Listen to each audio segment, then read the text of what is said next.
So if you couldn't tell, guess what today's topic is? Guess what today's topic is? I know it's been a long time. Hello and howdy, everybody. Kid here with another episode of Talk and Sketch after like a billion years.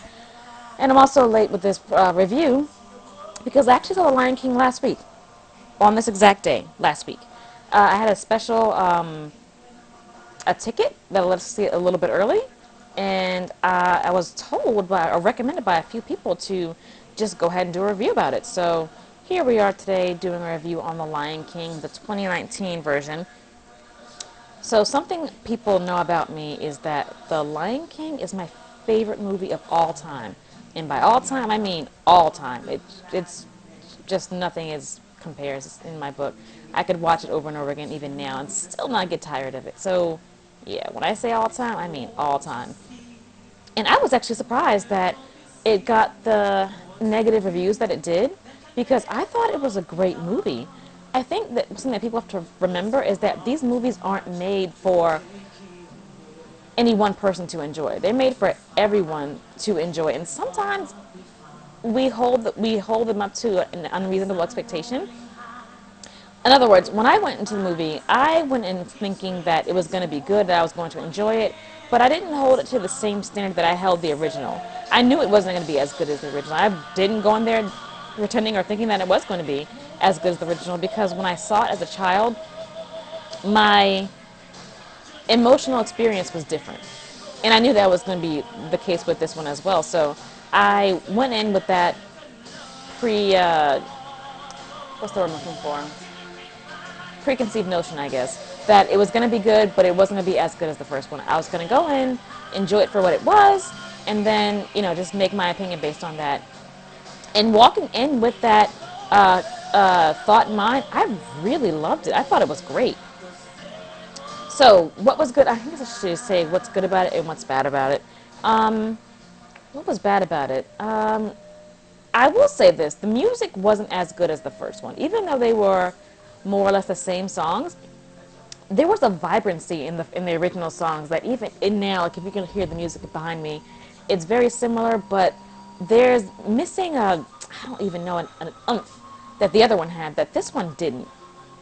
And that is one thing I will say that that was a little lackluster was the music. I'm sorry, when I say the music, I mean the actual singing songs, like not the backgrounds. You'll hear our background song in a second. Those are fine. Those are actually really nice, actually. What I didn't really care for so much was the vocalizations. They just seemed kind of flat. Like even this one just seems kind of flat. It's missing something, and I don't know what's missing, but that was that. Let's see. Apart from that, what else was? Uh, the voice acting was good. The story was good. I do kind of wish the lions were all the animals in general were a little more expressive, but I also understand what they were going for. They wanted them to sort of diverge from being cartoon animals and being realistic ones. And I have a dog and a cat, and I can say that the expressions that these characters had were pretty spot on for real animals. Real animals just aren't that expressive. They just aren't. It's just the way it is.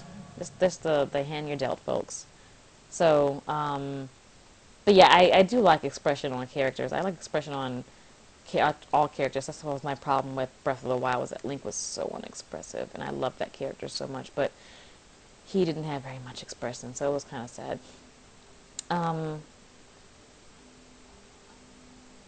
What else? I mean, I'm really trying to think of something else I didn't like, and I think it was just those two things. I really can't think of anything else. Yeah, I think it was just those two things that I didn't really care for. Were the lackluster, well, the sort of flat music that didn't have the same feel of the original, even though they were the same songs. The lack of I don't know, soul. Something was missing. I kept my finger, but something was missing. There was that, and also what I did was I literally just said, the lack of expression on the animals. And again, and I understand what they were going for. They were going for more realism. They wanted to give it a more, if these were actual lions in Africa, this is how they would look. And I definitely got that feeling from that. They did a good job. It felt like a National Geographic special, and I grew up watching those, so And that's probably also the other reason why the realistic animals just didn't bother me. I thought they were fine the way they were. They did not need to be cartoony for me to enjoy them. I liked them the way they were. I thought they were beautiful. Just, I loved it. So what was good about the movie, apart from me saying everything? I did like the voices, actually. I thought the voice acting was very good. It was very strong. Which is not to say the voice acting from the original was not good. This one was good also. This was on par with the original as far as voice acting goes. They got exceptional actors to play the parts. I'm so glad James Earl Jones came back to reprise the role of Mufasa, of course, because literally no one else can do that role. So I'm so glad he was here to do that.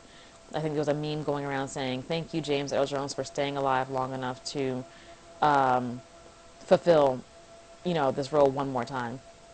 And we all are really thankful for that. Um, I keep forgetting the actor's name who did Scar. He did a really good job also. I really enjoyed his performance. I just really enjoyed it. It was very theatrical. It was very Shakespearean, which is appropriate since this was very much based on Hamlet, The Lion King in general, I mean. So I really did enjoy the voice acting.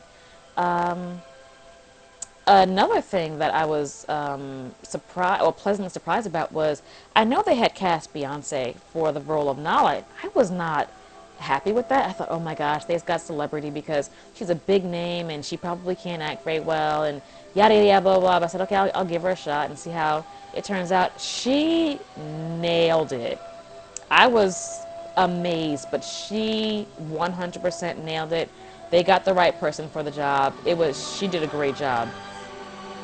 She did a great job. Um, who else? I also like the way the additions they made to the story.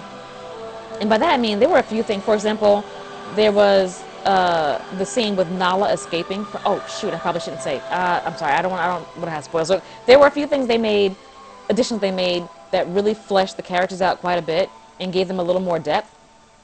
I'm gonna refrain from saying what I was gonna say. I may have spoiled just a little bit. I'm sorry about that.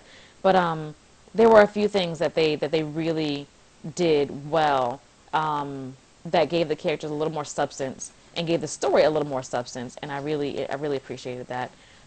It was similar to the instances in the Broadway play that gave a little more meaning, a little more depth to the story also. But a few questions were answered that I had from the past.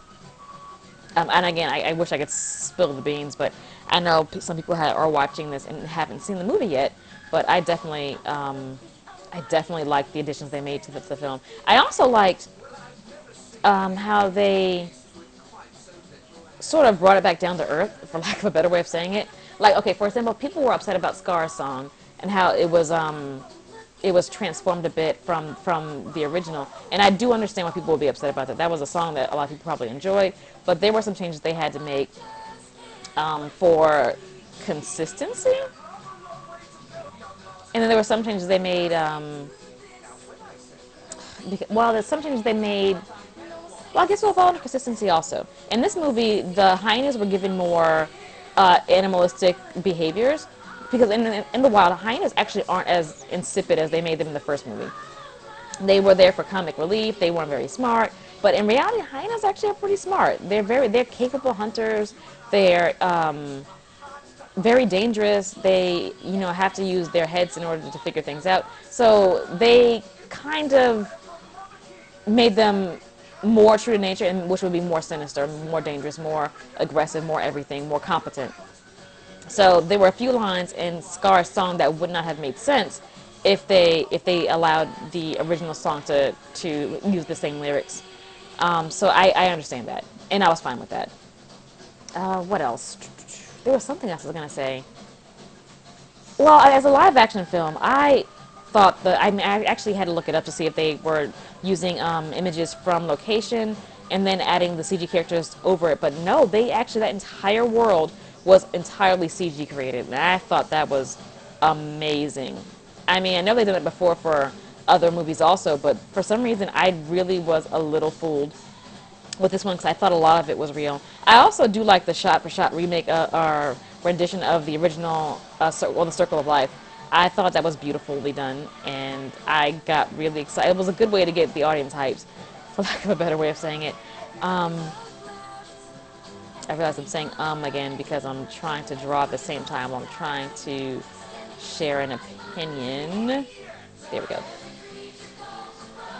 I will say this also, and I knew this going in was going to happen. I'm not surprisingly spit. I cried a lot. And not just when Mufasa died, which I knew was going to be an absolute tragedy for me to deal with. There were a few other scenes that got me really emotional, but obviously Mufasa scene, and it wasn't just me, the entire audience was sniffling and sobbing. The only sound you heard was sniffling and crying and sobbing. There was no talking, there was no sound. People were just like watching in awe.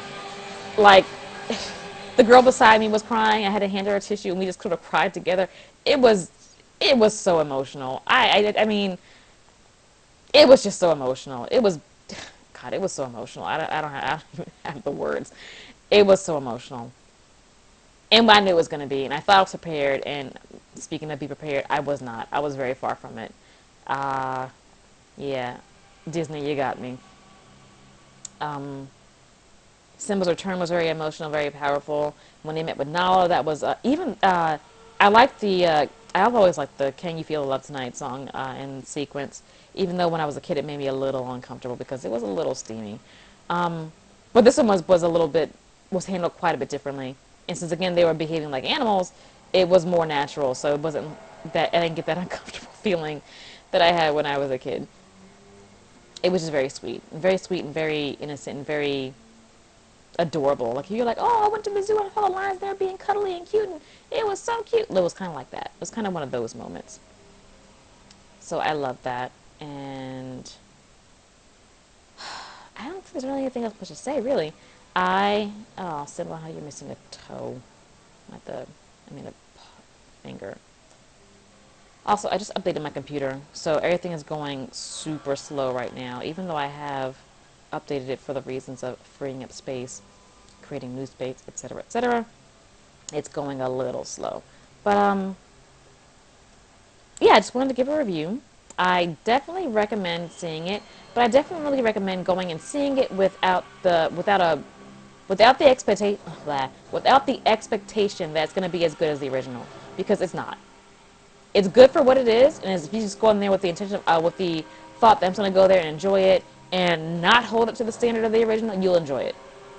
If you go in there with the intention of I'm just going to enjoy it for what it is, you'll enjoy it. But if you go in there thinking, oh, had better be as good as the original, you're going to be disappointed.